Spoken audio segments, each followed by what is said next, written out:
Party ഇപ്പോൾ ഒരു ഊരാക്കുടുക്കിൽപ്പെട്ടിരിക്കുകയാണ്. അതിനെ നമുക്ക് പുരാണങ്ങളിൽ നിന്നുള്ള ഈ വാക്കെടുത്ത് തൽക്കാലത്തേക്ക് ഉപയോഗിക്കാം. അങ്ങനെയാണെങ്കിൽ യെസ് ആണ് എൻ്റെ മറുപടി. ഇവിടെ അയ്യപ്പൻ തീരുമാനിക്കുമെന്ന് പത്മകുമാർ ഇന്നെന്തായാലും സമ്മതിച്ചു. അയ്യപ്പൻ തീരുമാനിച്ചു കഴിഞ്ഞു. അത് ആഗോള അയ്യപ്പ സംഗമം നടത്തിയപ്പോൾ തന്നെ അയ്യപ്പൻ തീരുമാനിച്ചതാണ്. എന്നാൽ ശരി, ആഗോള അയ്യപ്പ സംഗമമൊക്കെ നടത്തിയതല്ലേ, നമുക്ക് കാര്യങ്ങളൊക്കെ ഒന്ന് ശരിയാക്കാം, എല്ലാം ശരിയാക്കാമെന്നാണല്ലോ അധികാരത്തിലെത്തുമ്പോൾ LDF പറഞ്ഞത് 2016-ൽ. അതിനുശേഷം ഉറപ്പാണ് LDF. അപ്പോൾ എല്ലാം ശരിയാക്കി ഉറപ്പായി നിൽക്കട്ടെ എന്ന് കരുതി അയ്യപ്പൻ കൂടി സഹായിക്കുന്നതാണ്. കാരണം അയ്യപ്പൻ്റെ ഒരു മുന്നിലേക്ക് എത്തുന്ന ലക്ഷക്കണക്കിന് കോടാനുകോടി വിശ്വാസികൾക്ക് അവരവരുടെ സങ്കടങ്ങളൊക്കെ ഇറക്കി വെക്കുമ്പോൾ ആ സങ്കടങ്ങൾക്കൊക്കെ ഒരു പരിഹാരം കൊടുക്കുന്ന ഒരു ആളായിട്ടാണ് അയ്യപ്പനെ നമ്മൾ കാണുന്നത്. അങ്ങനെയാണ് വിശ്വാസികൾ കരുതുന്നത്.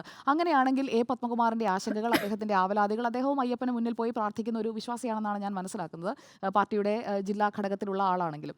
അപ്പോൾ അങ്ങനെ പത്മകുമാറും പ്രാർത്ഥിച്ചിട്ടുണ്ടാകണം. അതുകൊണ്ടാണ് അദ്ദേഹം പുഞ്ചിരിയോടെ പറഞ്ഞത് അയ്യപ്പൻ തീരുമാനിക്കും. അയ്യപ്പൻ തീരുമാനിച്ചത് നടപ്പാക്കാനായിട്ടുള്ള ഒരു ഉപകരണമായി. കാരണം നമ്മൾ വിശ്വസിക്കുന്ന ഒരു ശക്തി, അത് ഏത് ശക്തിയായാലും ഏത് മതവിശ്വാസിയായാലും നമ്മൾ വിശ്വസിക്കുന്ന ഒരു ശക്തി ഉണ്ടല്ലോ, ഒരു സുപ്രീം പവറുണ്ട്. ആ പവർ ആക്ട് ചെയ്യുന്നത് അതിൻ്റെതായ രൂപത്തിലല്ല, മറ്റ് വ്യക്തികളിലൂടെയാണ്. അപ്പോൾ അങ്ങനെയാണെന്നുണ്ടെങ്കിൽ പത്മകുമാറിലൂടെ അയ്യപ്പൻ പ്രവർത്തിക്കാൻ പോകുന്നു എന്ന് വേണം മനസ്സിലാക്കാൻ. SITക്ക് മുന്നിൽ കൊടുത്തിരിക്കുന്ന മൊഴി ആ രീതിയിലാണ് മുന്നോട്ട് പോകുന്നത്. അപ്പോൾ അയ്യപ്പൻ തീരുമാനിച്ച കാര്യങ്ങൾ ഞാൻ പറയാൻ പോകുന്നു എന്നുള്ള ഒരു കോൺഫിഡൻസ് ആകാം ഇന്ന് പത്മകുമാറിൻ്റെ ശരീരഭാഷയിൽ നമ്മൾ കണ്ടത്.